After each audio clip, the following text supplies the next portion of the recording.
नमस्कार मित्रांनो, प्रेमाची गोष्ट या मालिकेच्या आजच्या भागात आपण बघणार आहोत की इथे आता मयुरेश माधवीला म्हणत असतो, आई आता आपल्याकडे वाट बघण्याचं सोडून दुसरं काहीही नाहीये. कारण आपल्याला माहीतच नाहीये नवरदेव मुलगा नेमका आहे तरी कोण. तर लगेच माधवी म्हणते, हो ना मयुरेश, इथे तर कॅप्टन आपल्या खेळाडूंना विश्वासात घेऊन असतात. परंतु इथे तर आपल्याला खेळाडू कोण आहे हे माहीतच नाही. त्यावर पोरू काका म्हणतात, थोड्या वेळ धीर धरा, येणारच आहे ती माणसे लवकर. लगेच मयुरेश म्हणतो, ठीक आहे आई, आपण वाट बघूया आणि आपण पण अशा खेळाडूंसंग खेळायला तयार आहे. मग लगेच पोरू काका म्हणतात, अगं माधवी, इथले मेनू खाऊन तर बघ, खूपच मस्त आहे. वर माधवी बोलते, नाही पोरू, ते सगळं नंतर, आधी मुक्ताई कुठे? मुक्ताला फोन लाव मंजिरी, असे म्हणून मंजिरी लगेच मुक्ताला फोन लावते. तर मुक्ता इथे बाहेर असते आणि ती म्हणत असते, सावनीने सांगितले सई पण इथे आली, मला सईला भेटावं लागेल, नाही तर तिला खूप वाईट वाटेल की मुक्ता आंटी इथे आली पण मला भेटली नाही.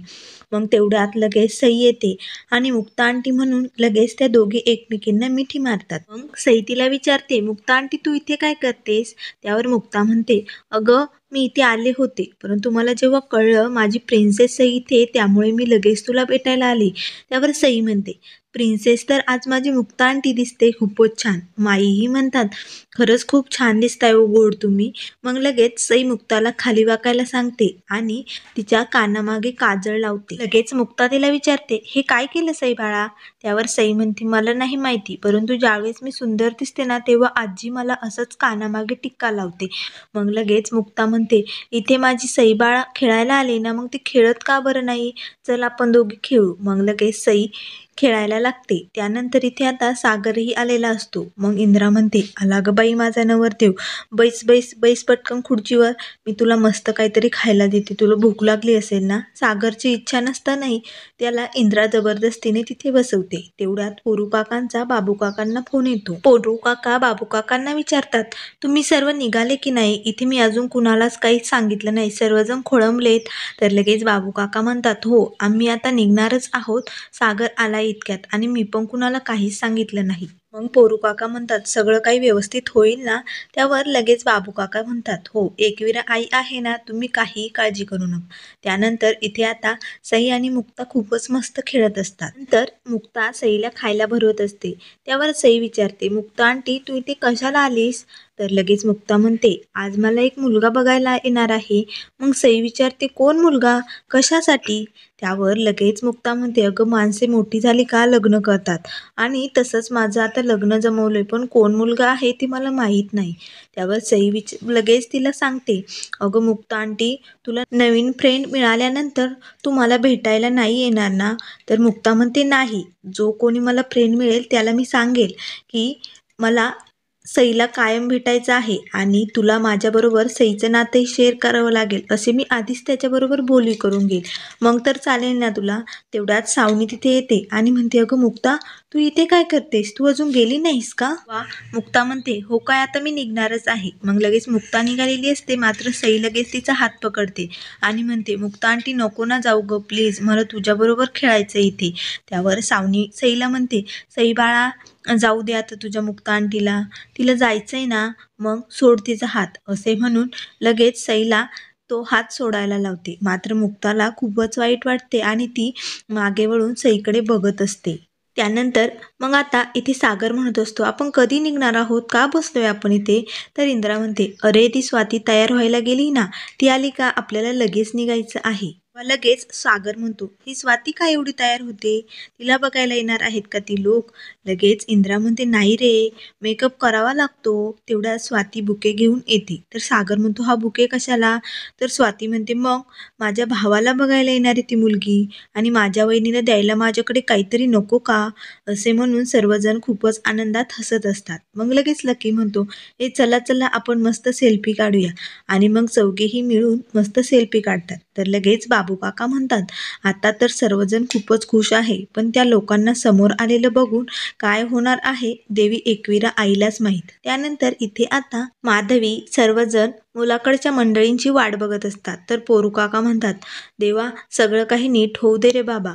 तर लगेच तेवढ्यात मुक्ता तिथे येते. तिला येताना आठवत असते की सई म्हणत असते की मुक्ता आंटी, तुला नवीन फ्रेंड मिळाल्यानंतर तुम्हाला विसरून जाशील का? तर हे सईचे बोलणे ऐकून मुक्ताला खूपच वाईट वाटलेलं असतं. तेवढ्यात मुक्ता तिथे येते आणि सर्वजण तिच्याकडे बघत असतात, कारण ती खूपच सुंदर दिसत असते. तर मयुरेश लगेच म्हणतो, अरे बापरे आई, मी जरा लग्नाला घाईच केली ना वाटतं.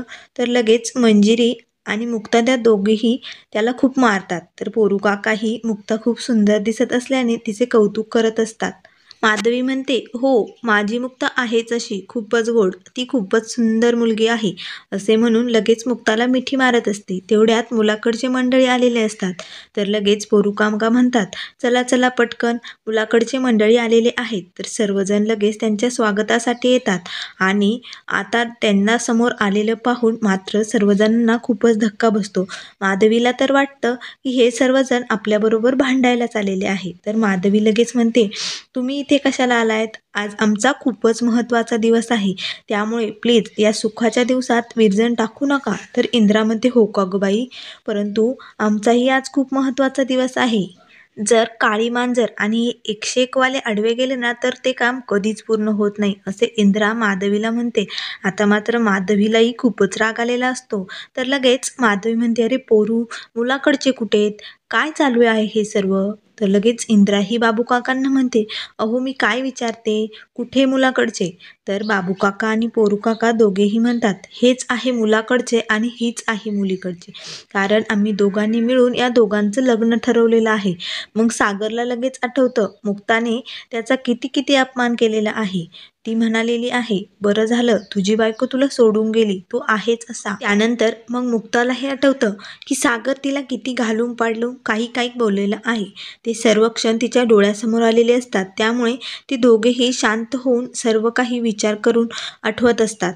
तेवढ्यात मात्र सागर आणि मुक्ता एकमेकांकडे खूपच रागाने बघतात आणि कोणीही काही बोलत नाही. शांतपणे सर्वजण उभे असतात. इथे आता सावनीला मुक्ताचे बोलणे आठवत असते. तेवढ्यात लगेच तिला हर्षवर्धनचा फोन येतो आणि लगेच हर्षवर्धन तिला फोनवर म्हणत असतो, अगं सावनी कुठे आहेस? त्यावर सावनी बोलते, अरे मी आपल्या नेहमीच्या क्लबमध्ये आहे.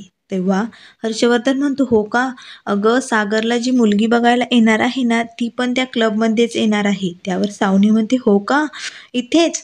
आणि लगेच फोन बंद करते. त्यानंतर इथे आता मुक्ता सागरकडे खूपच रागाने बघत असते. त्यावर स्वाती म्हणते, अहो बाबा काय करताय तुम्ही? ही अशी मुलगी सागरसाठी बघणार आहात का? नाही. त्यावर बाबू काका म्हणतात, स्वाती तू गप्प बैस, उगाच जुन्या आठवणी उकरून काढू नको. मी खूप मुश्किलीने त्यांच्याकडे त्यांच्या मुलीचा हात मागितलेला आहे आणि त्यांनीही होकार दिलेला आहे.